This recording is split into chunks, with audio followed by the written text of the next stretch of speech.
Okay. So, one to the best. Yeah. So, welcome to Mother Murphy's Beyond the Tea Room, and today we have our guest is Colin Mitchell. Do you want to introduce yourself, Colin? Hi everybody, I'm Colin Mitchell and I happened upon Mother Murphy's Tea Room and they kindly took up the offer of some of my poetry for an event they were holding, and we've kind of been friends ever since. Yes, yeah. So, and you're from Cornwall. I am indeed. Yeah. So I thought what we do today is something that kind of touches on Cornwall. We do something that's kind of Cornish related. Okay. And because you're going away to the football tonight, it needed to be something that we could do fairly quickly. So we are making scones. Oh right, okay. Now, scones or scone? Scone. I have this argument with my sisters every time we go to Cornwall because one of them will insist on calling it a scone. It's a scone. It's a scone. It's a scone. In Scotland, it's a scone. Scone. It's a scone. Anyway, so we're having scones, which we're doing some blueberry ones, Okay. and we're doing some cherry ones, Mm-hmm. and then we're going to have them with homemade jam and, wait for it, Cornish clotted cream.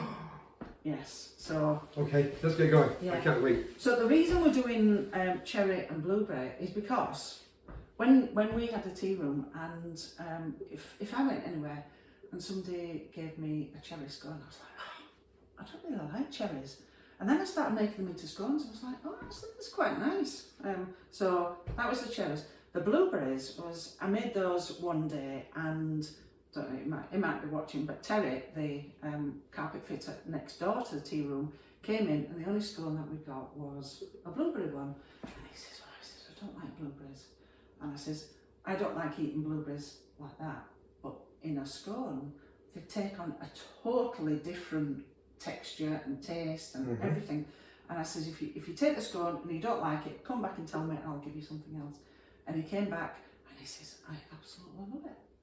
Okay. So I thought we'd do that just to show that what a difference it makes, because blueberries are superfood, aren't they? No pressure there. No pressure. So, and because Colin was making a little bit of joke about the blueberries sinking, I decided Colin's making the blueberry ones. Thank you for that. Yeah, so let's just put these, so we have everything. So you were asking if this is fat or if it's margarine or butter. I actually discovered by mistake, because I ran out of butter and I had to use the stock that we used to use for our dairy-free cooking, that actually stock block makes incredibly good scones. Okay. So after that, I always made them with stock. And I've been away in the camper van this weekend, and I left my personal shopper to do the shopping, and I left my shopping list, and I hadn't left him a shopping list to actually get some more stock. So it's a mixture of stock and butter, Okay. but not very much. So, but it doesn't matter. So we have plain flour. I'll copy you. Yep, plain flour, and we have some baking powder, and just plonk that in there. I take it it's been measured. It has, yes, yeah, and give that a mix so that it's all mixed in. And I think everybody makes a real fuss about, oh, I can't make scones, but if you just take your time. So why are you using a knife rather than a spoon? Just because a knife works better. It cuts it in better. It does, yeah. It helps it lower the scent, doesn't Yeah, it? You can cut with a knife, you can't cut with a spoon. yeah. So what we need to do now is we need to rub in this. Now you could do this in your food processor, but actually I quite like making scones by hand, you know. So Okay. we're just gonna All of it? all of it, and I've cut it up into little cubes, which makes it better. Okay, I've cut it up into shapes, Lumps. lumps. lumps. Thank you, madam. Yes. Can you put that in the sink, please? So, have you made scones before? No, No? Okay. Have you rubbed fat into flour before? I have never done that before. Okay, so what you're doing is you're kind of just squashing it. You're getting the air into it as you're doing it. So lift it up as you're doing it.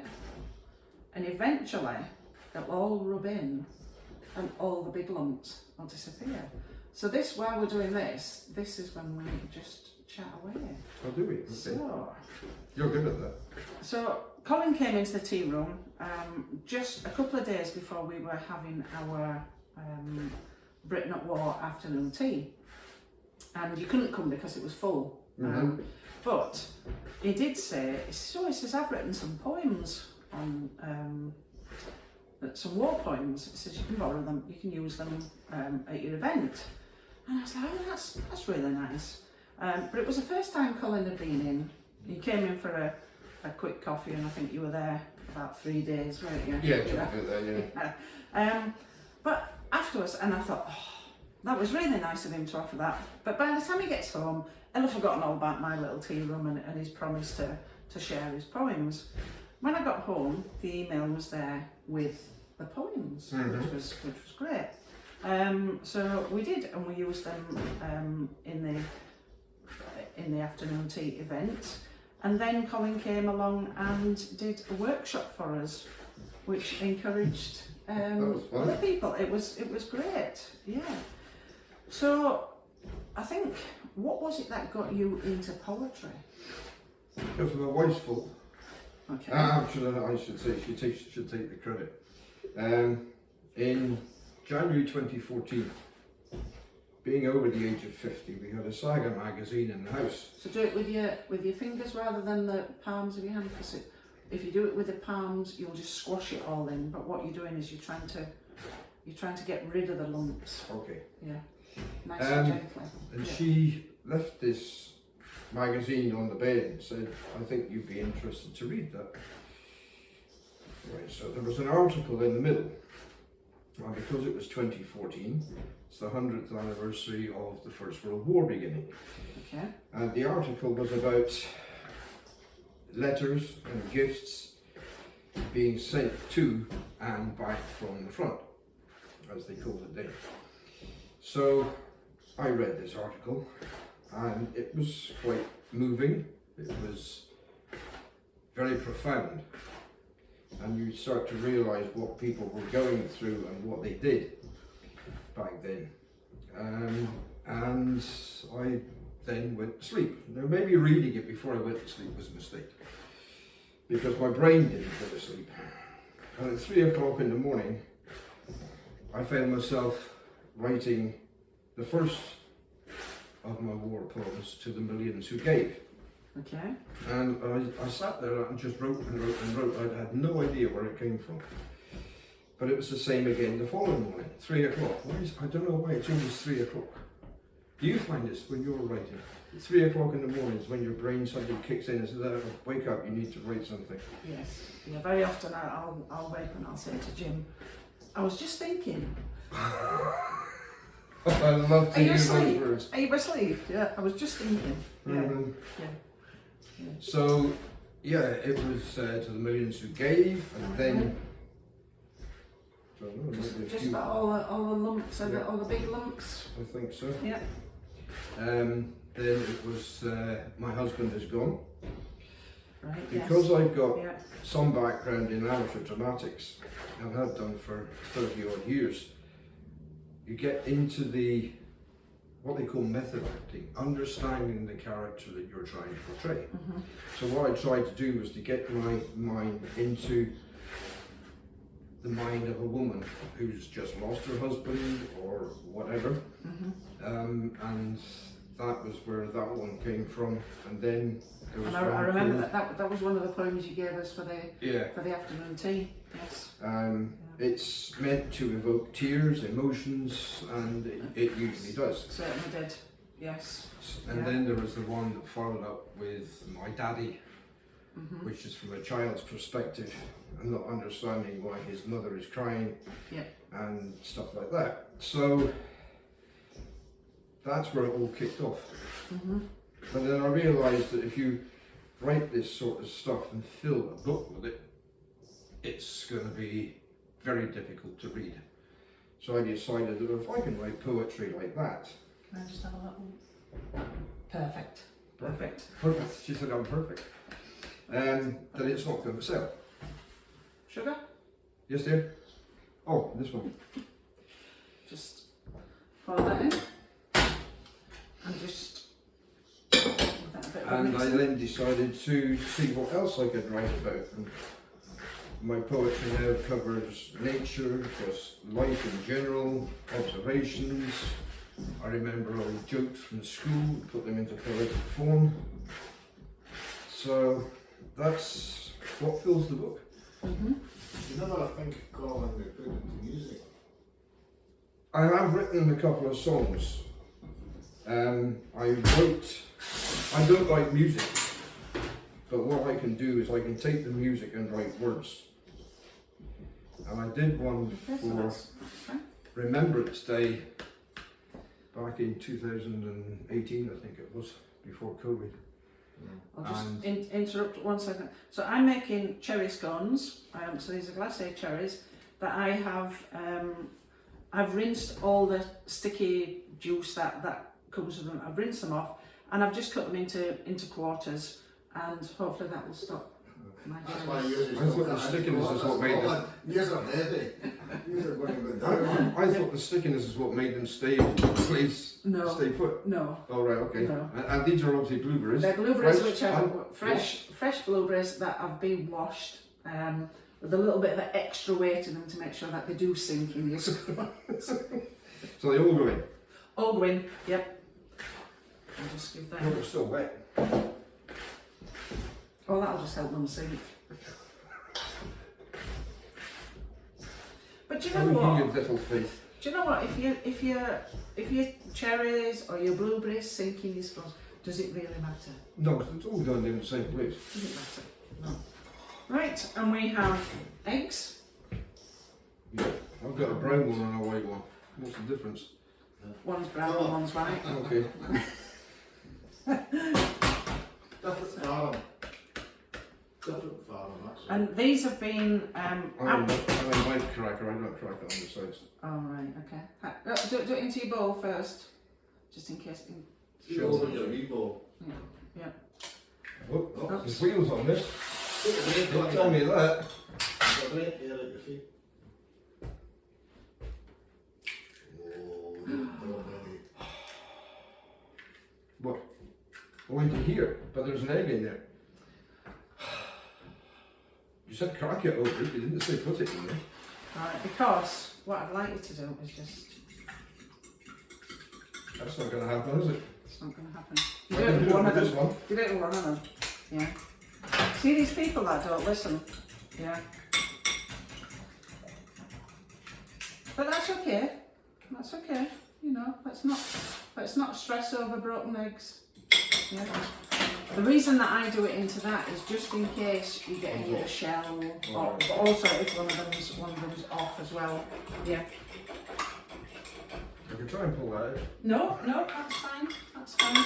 I'll just help you blueberries sink. Yeah. It'll be all my fault. Yep.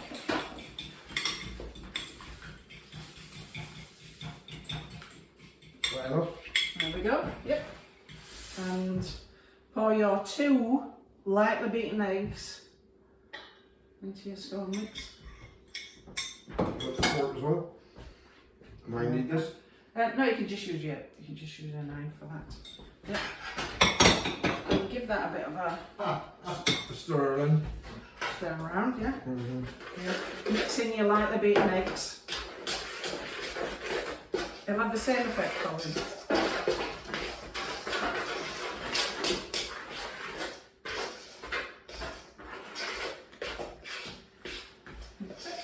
And then we have our milk. And I actually use skimmed milk. You could use semi-skimmed, you could use full fat milk, but I prefer the skimmed milk. So. And I continued cutting this in because I forgot to mix the eggs with I know. it together. I know. So I'm trying to mix it now. here. By the time it's all mixed in, it'll be fine. And what we're going to do is we're going to put this milk in here, make a little... Make a well. Make a well. See, I know the terminology. And you're just going to pour it in because I know that's the right mix. Woman. Colin. No messing about. Because you know what, if your mixture's a little bit sticky, just add a little bit more flour. Soft though, but you don't want it too sticky. And it does kind of just come together. And then what I do is I just finish it off. By hand. But we're not kneading the scones. A lot of flour in the bottom of this. So you don't want to be kneading your scones like you do with bread, or that just makes them a little bit heavy. Okay. So on a well floured unit. So now you have to decide what size you're going to do your scone. Do you like a big scone, a small scone? Do they spread when they bake? Not really. Not really. They're more, we're hoping that they're going to rise up, apart from the blueberries that are stuck, sunk to the bottom with the egg that you didn't beat up. Yeah. So some people do them as big as that. I personally don't like a huge scone. I'd rather have a nice scone that was that I wasn't over-faced with. So that tends to be that size, which I've forgotten what size that is, but it's that size. 2.5 inches. Is that what that is? No, it's one. That's about 2 inches. 2 inches, or there's 3 inches. Yep. Right, And- so I'll get the 3-inch one then. And you can have crinkle cut, or you can have Well, there's normal nothing quite crinkle like a crinkle cut. cut. I know. Does it do tricks? No, No. no. So normally, if you're making a plain scone, you'd use a plain one. But These are fancy to use. these are fancy ones. But Fidget. it's entirely up to you, and that's what I always say to people. You know, don't have this thing of, oh, it's supposed to be like this. It's supposed to be how you want You it. could use a jam jar. You could use As anything. long as it cuts Yes. it, So okay. Bases, tops. No. The same size. These. you're having that one. Yeah. You're going for ginormous ones then. Is that so that it doesn't There's look more quite? room for the cream. Yes. So that so it doesn't look quite as obvious that your blueberries have sunk to the bottom. Just. They'll all be on the top. Just so, what you need is a good Sprinkle. dollop of flour, and just scrape. Is there a rubber sole on the bottom of that bowl? Sorry? Is there a rubber foot on the bottom of that bowl? Yes. Ah, that's why I couldn't shove it. That's the idea, so you don't knock it off the table. I just thought I was being good letting you have that. And you're just scraping it all out. And it doesn't matter at this point if it's not all mixed in, because you're going to finish it off. This makes a lot of scones. Not as easy as you thought, Colin. No. I don't know what's the old tennis elbow. At least that's what I've been told it is. Somebody who isn't qualified to say, but never mind. And then make sure your hands are floured as well.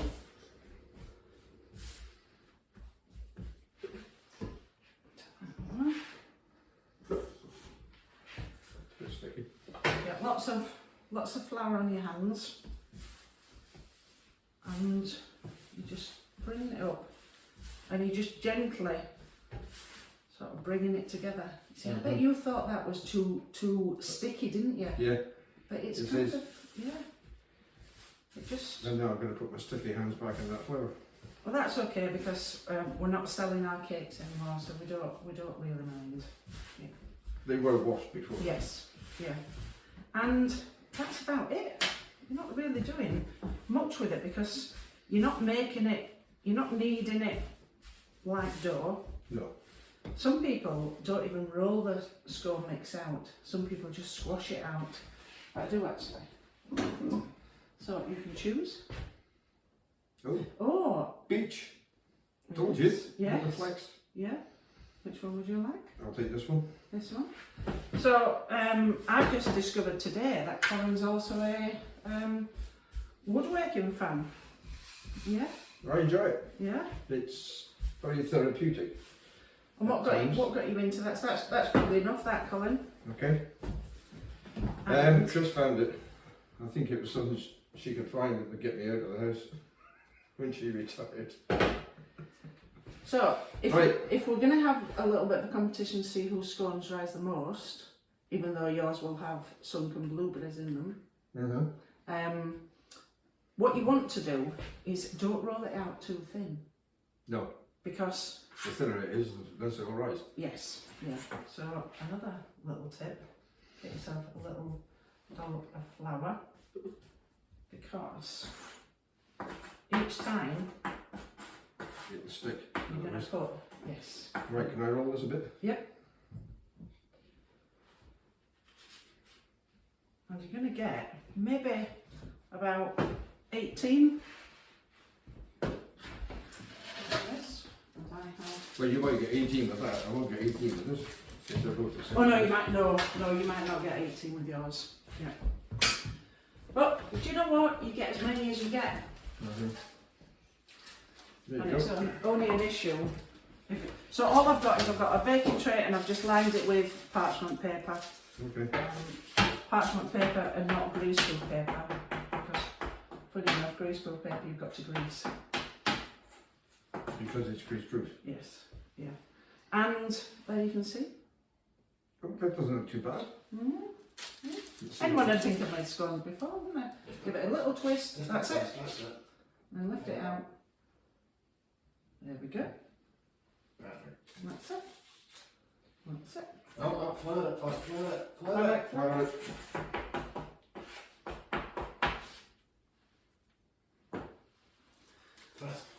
That's enough.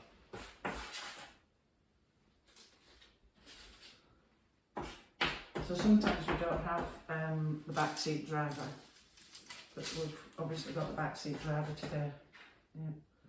She's chaperone, is it? Yeah. But it's cooking lunch, so we can't really say anything. Come on. I thought you were doing lunch. So you were telling us about your poetry. So you've got all these poems written. Yeah. When did you decide that you were going to turn them into a book? When I was filming, believe it or not. I was lucky enough to be an extra in a Dutch film about people what was it? It was a father and son who were coming to Edinburgh to see the Waterboys. And it was being filmed in a big house down in Just put those Edinburgh. slightly further apart. further apart. Just maybe get 9 on a tray. That's it. And one of the other extras there, as we were sitting down just chatting as you do, the question of what you do, We're just Came nice up, and spaced then. and she One asked I made earlier. what I did. So I said, well, I'm writing poetry at the moment. And she said, oh, do you have any with you?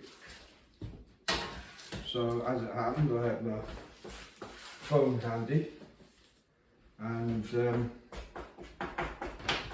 she read a few and said, this needs to get out into the public eye. Mm-hmm. You need to get these published. And I said, well, unfortunately, I have no idea how to do that. And she said, well, I own a publishing company. Right. And I thought, oh, here we go. Right. That was in the June of 2015, and by December the book was in print, out Right. and ready to be sold. Okay. Just shows it's not what you know, is it? It's who you know. Mm-hmm. These chance meetings. There you go, there's 9 done. Yeah. Where do you want me to put That's them? it. So just put those on top of the Oh, on top of my oven. on top. No, the both go in the one oven. Alright, Yeah. okay. I thought Yeah. you were going to sabotage them again with that. No. Oh, we've got another one. And then To roll this back up. you might get another one out of there. Because the least amount of time you have to roll it up, the better with scones. The funny thing is when you know, I used to make. It took me a long time to perfect a gluten-free scone in the tea room. Just back together. Yep, just bring it back together. But with the gluten-free, it doesn't matter how many times you roll things out or knead them or anything, you're never going to build up the gluten. There's no gluten to get stretched. Yeah. So you got your first book out. Yeah, that was called Every Picture Tells. Yeah. Purposely left short of the adage, every picture tells a story. Great, look at this, I've got some butter in here. It's okay. Don't worry. And If you don't tell anyone, we won't. I must admit, getting a box from the printers with 200 copies in it was quite a thrill for me. No, it's that seeing your words in print for the very first time. It's totally different to seeing it on screen, isn't it? No, I decided to stick to the table. Right. Because you never followed it. I never really floured it. I could have reminded you to flour it. couldn't I? Is it? That's okay. Just Alright, just do it. just lift it up. Got a wee drop for them now. Bit more flour. So, That isn't quite good. Oh, one of the blueberries is trying to escape. Get back down there. and then when I've got to my very last bit, and this, I just kind of put it in there and just kind of make a scone out of it. That would always be the one that I'd have with my cup of tea after I'd made the scones. Yeah, so I kept going and I started I had a book launch in Edinburgh at the Grassmarket Centre, which my publisher organised for me. Right. And it just so happened to coincide with the day that Storm Desmond came through Edinburgh. Yeah. Absolutely lashing down with rain, gale force winds, and of course nobody came. You might get one out of there. Yep. Yeah. And it was well supported. There were some people there, mostly people I knew. I'll pull that together again. Yep. And you could see the blueberry juice starting to come out of them all. Yeah, I know, because I crushed them when I... That's okay. But that's how they change. See, that doesn't happen to cherries, does it? I'm sure I've been sabotaged here. Not at all. It's not a competition. And you know what? You're absolutely spot on there, Colin, because baking is not a competition. And sometimes people have said to me, why don't you go on the Great British Bake Off? Ooh, That would be my absolute worst nightmare, because I bake because I like baking and because I like eating the bacon as well, you know.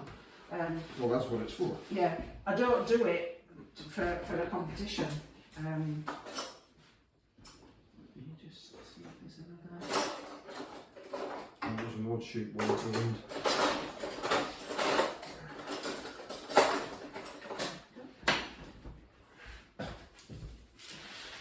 Yeah, I don't do it for a competition, because I know that as soon as I was in a competition, I would go to pieces. Yeah? And I don't want to cry over my cakes. No. Well, it could be tears of joy. Well, yes. I mean, they would Well, be tears of joy, don't they? They yes, could be. yeah. So all I'm doing is I'm just putting a little milk over the top. And you try not to let the milk run down the sides of the scones, or that stops them. It stops them rising. Oh, right. Yeah. So why put it on? Because it makes them look nice. Oh, right, so it's for appearance only. Yes. You can tell the difference in a scone where you've brushed the top. You could use another egg Some people use egg, but I just think that's a waste of an egg. Right, I'm going to put this one on the end.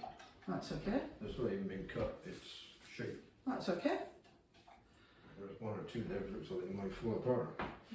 Right, So, so drop the milk and then we'll get the brush. Tears of Joy leads us nicely into. Well, it's not quite the title of your other book, is it?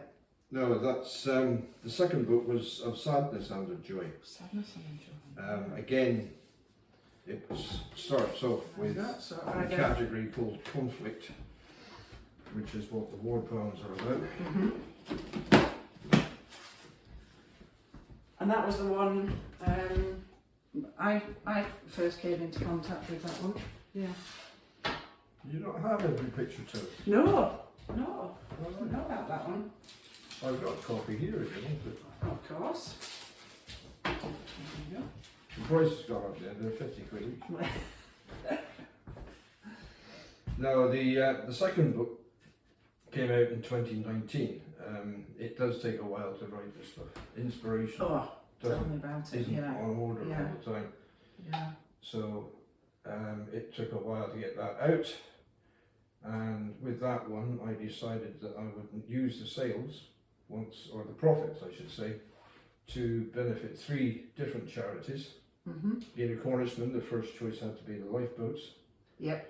And then Which still amazes me that the lifeboat thing is a charity. I still can't believe there is that. no support from the government whatsoever. And then the Military Museum of Scotland. And the other one was Erskine Care Home, because my mother-in-law was there at the time, and they look after people who are no longer able to live on their own if there is a connection with the forces. Right. Ex-servicemen, ex-servicewomen, or their spouses. So I thought it would raise some money for them, and I was quite happy at the end of it to say that I managed to send them all decent sized cheques. And I have still to visit. The lifeboats in particular was difficult, because if I sent it to London, where the headquarters are, I think, it would have been used all over the country. But there was one particular station that I wanted to give money to, and that was the Penlee lifeboat, because of the disaster that happened in 1981 in December, when all lives on the boat and on the ship they were trying to rescue were lost. Just remind everybody where Penlee is. Penlee is in Cornwall on the south coast. It's the lifeboat station is still there, but it's no longer manned. They've gone now to Newlyn, and they're constantly on call. So I gave them a copy of the book, along with cheques for some funds, and they were very, very grateful, I thought. Excellent. So we have our scones. Yours are going to be ginormous. And normally at this point I would have had my oven preheated to 200 fan oven, 200 non-fan oven. But because our ovens are quite noisy, I've not put them on. So we're going to go away. We're going to bake our scones for 10 to 15 minutes. You'll know when they're ready. You'll be able to smell them. And if you take them out of the oven and they're still stuck to the parchment paper, they're not quite ready. Okay. They should just come away Lift quite easily.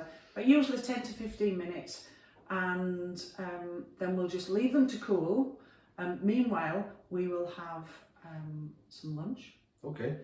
And then we will be back to sample, and then we will look at some of your books and some of your wood turning as well. So we will just stop there. Okay.